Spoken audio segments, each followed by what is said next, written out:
فیض آباد دھرنا کمیشن کی رپورٹ آنے کے بعد پاکستان مسلم لیگ نون جو خاصی کنفیوژن کا شکار ہے، مزید کنفیوژن میں دھستی ہوئی دکھائی دے رہی ہے اور انہیں لگتا ہے کہ اینٹی اسٹیبلشمنٹ نیریٹو کو لوز کرنا ان کی ایک بہت بڑی جو شکست کی ہے وہ وجہ بن گئی تھی۔ پاکستان مسلم لیگ نون کے متعدد رہنما پبلکلی ایسے سٹیٹمنٹس دے رہے ہیں جس سے اندازہ ہوتا ہے کہ نون لیگ ایک بار پھر اپنے اینٹی اسٹیبلشمنٹ نیریٹو کا ریوائول چاہتی ہے، بحالی چاہتی ہے۔ اب سوال یہ ہے نا کہ سچ اس وقت کیوں نہیں بولا جس وقت صحافی آپ سے سوال کر رہے تھے؟ میاں صاحب جب لندن میں تھے تو اس وقت وہ جن کرداروں کو بے نقاب کرتے تھے وہ ان کا نام بھی نہیں لے پائے جب وہ پاکستان میں آئے اور اتنے سالوں کے بعد پارلیمان میں پہنچے۔ یہ کیسے کانٹریری، خود ہی اپنا بیانیہ کیوں کھویا نون لیگ نے، یہ بھی ہمیں بتا دیں ذرا۔ اس کی ایک جھلک آپ کے سامنے رکھتے ہیں کہ لندن میں میاں صاحب نے کیا سٹیٹمنٹ دیا اور جب وہ پارلیمان میں پہنچے تقریباً 7 سال کے بعد تو اس وقت صحافی کے سوال پر کس طرح خاموش رہے، وہ معنی خیز خاموشی کیا بتا رہی تھی؟ سوال یہ ہے نا کہ چپ کا روزہ اس وقت رکھا کیوں تھا اور یہ روزہ آج توڑنے کی بات کیوں ہو رہی ہے؟ اس سارے معاملے پر بات کریں گے۔ اس وقت پاکستان مسلم لیگ نون کے مرکزی رہنما الحاج شیخ روہیل اصغر صاحب ہمارے ساتھ موجود ہے۔ السلام علیکم روہیل اصغر صاحب، بہت بہت شکریہ آپ کے وقت کے لیے۔ سب سے پہلے تو یہ فرمائیے گا کہ فیض آباد دھرنا کمیشن کی رپورٹ نے تو پاکستان مسلم لیگ نون کے اینٹی اسٹیبلشمنٹ بیانیہ جو اس وقت آپ نے لیا ہوا تھا اور جسے خاصی مقبولیت ملی اس کو تو تہو بالا نہیں کر دیا، ملیا میٹ نہیں کر دیا؟ میرے خیال میں اس کو آپ نہ ہی ڈسکس کریں تو میرے خیال میں زیادہ بہتر رہے گا۔ آپ کو یاد ہوگا کہ سپریم کورٹ نے ایک اپنا ورڈکٹ دیا تھا اور اس ورڈکٹ کے بعد پھر اس کے بعد یہ کمیشن بن گیا۔ کمیشن میں کیا ہوا کیا نہیں ہوا میرے خیال میں کسی کو پتہ ہی نہیں۔ اور دوسری بات یہ ہے کہ کمیشن کے پاس کیا اختیارات تھے کہ جن کے الزامات ہیں ان کو وہ اپنے کمیشن کے روپ میں پیش کر سکتے۔ ایسے خام خواہ اپنی جد ہمسائی کرانے والی بات تھی، کمیشن بنا دیتے ہیں۔ آپ غیر سوچے سمجھے کہ کیا کمیشن باجوہ صاحب کو اپنے سامنے پیش ہو کے ان کی بات سن سکتا تھا؟ اختیار تھا ان کے پاس ان کو بلانے کا؟ یعنی شیخ صاحب آپ اس کمیشن کی رپورٹ کو مسترد کرتے ہیں، آپ یہ کہہ رہے ہیں؟ نہیں، میں مسترد نہیں کرتا، میں یہ کہتا ہوں کہ اختیارات کی بات ہوتی ہے نا۔ مسترد میں نے کیا کرنا، میں نے کون سا بنایا تھا جو میں مسترد کر دوں؟ اور نہ ہی مجھے یہ پتا کہ وہ کس حالات میں بنایا گیا تھا اور کیا کیا گیا تھا۔ اس لیے میں یہ اکثر و بیشتر کی بات کہتا ہوں حضور کہ ہمیں اپنی ایک حد میں رہ کے کام کرنا ہے۔ اس سے حد سے جب آپ تجاوز کریں گے تو کسی قسم کے فیصلے ہوں گے۔ بات تو میرا درست ہے خیال سر، ہے کہ لیکن وزیر داخلہ اس وقت کے احسن اقبال صاحب نے یا شاید خاقان عباسی صاحب نے یا ایون وزیر قانون زاہد حافظ صاحب نے جو کمیشن کے سامنے پیش ہو کے سٹیٹمنٹ دیا وہ سٹیٹمنٹ تو کہیں اس سے کمپیٹیبل نہیں ہے جو آپ کا نیریٹو تھا۔ لیکن میں وہی سمجھتا ہوں نا کہ یہ بات تو پھر احسن اقبال کو بتا سکتا نا، وہ تو نون لیگ کا رستو ہے۔ چلیے شاہد خاقان عباسی کو اب یہ ہے کہ وہ تو الگ تھلگ ہو کے بیٹھ کے ابھی شاید وہ ہے نا احسن اقبال، وہ تو میرے خیال بہت عقل مند اور بڑا سمجھدار، بڑا عزیز انسان ہے۔ آپ ان سے پوچھیے، وہ بتا دیں گے زیادہ بہتر۔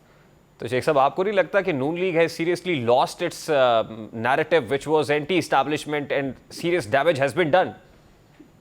اگر میری رائے آپ پوچھیں نا، میری رائے آپ پوچھیں تو میرا خیال ہے کہ اتنے بڑے انسٹیٹیوشن کے لیے آپ کو سوچ سمجھ کے کچھ بات کرنی چاہیے۔ میں نے نہیں کہا سب سے کمزور انسٹیٹیوشن آپ کے ملک میں جو ہے وہ ہے آپ کا ڈیموکریٹک، جس کو آپ کا جمہوری نظام سمجھتے ہیں۔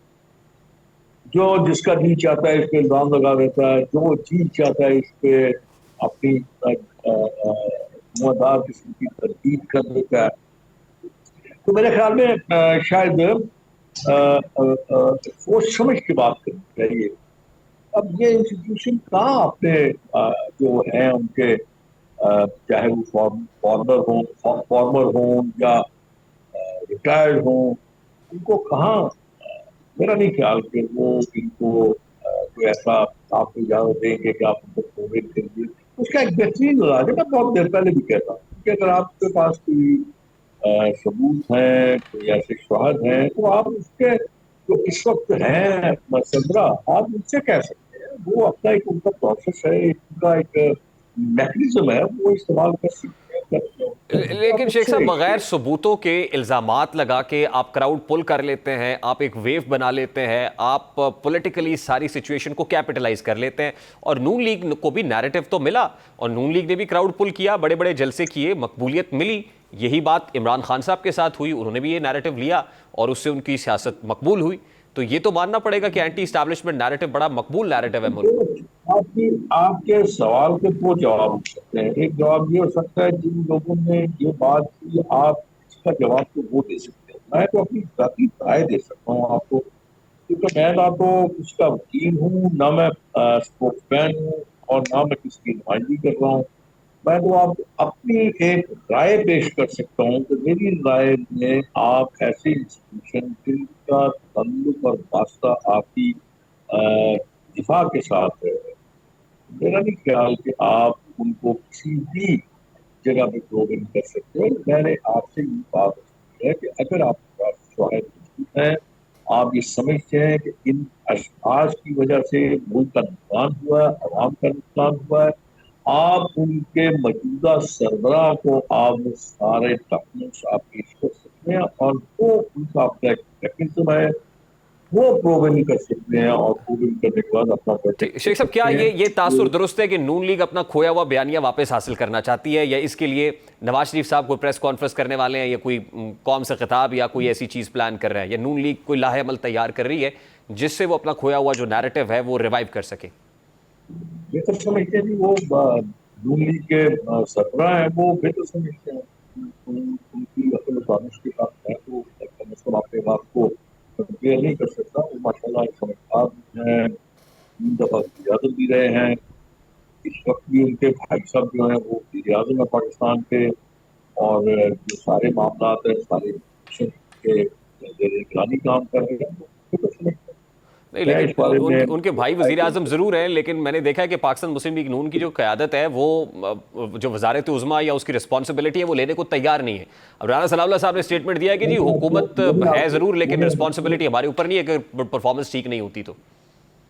حضور میں نے اپنی رائے آپ کے سامنے رکھی ہے، اور میں کوئی ایسا بیان یا کوئی ایسا بات کرنے کو تیار نہیں جو کل مجھے پھر سے ملتی اٹھانی پڑے. میں تو کم از کم اپنی ذات کو اس چیز سے بالکل الگ رکھتا ہوں، کیونکہ دیکھیں میں آپ کو گزارش کروں، آپ کو تو مانا نہیں رہا. آج جو میں آپ کے سامنے بات کر رہا ہوں، ایک ایک لفظ جو ہے وہ میری جو ہے ذات کے ساتھ منسلک رہے گا. ایک ثبوت کے طور پہ آپ کے پاس وہ موجود ہوگا. جب آپ کا جی جائے گا آپ اس کو چلا دیں گے اور میرے سامنے رکھ دیں گے.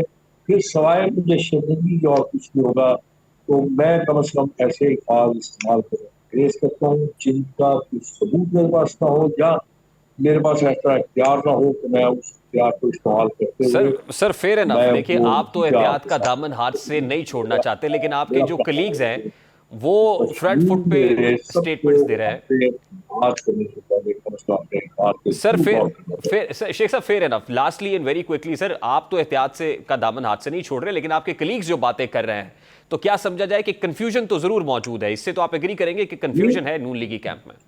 میں نے آپ سے گزارش کری، میں اس بارے میں بالکل بڑا کلیئر ہوں اس معاملے میں. مجھے کسی قسم کی کنٹروورسی میں نہیں پڑنا جب تک میرے پاس ایسے کچھ شواہد نہ ہو کہ میں اس پہ اسٹینڈ لے سکوں اور اس پہ میں اپنی بات کے قائم رہ سکوں. بہت بہت شکریہ روہیل اصغر صاحب.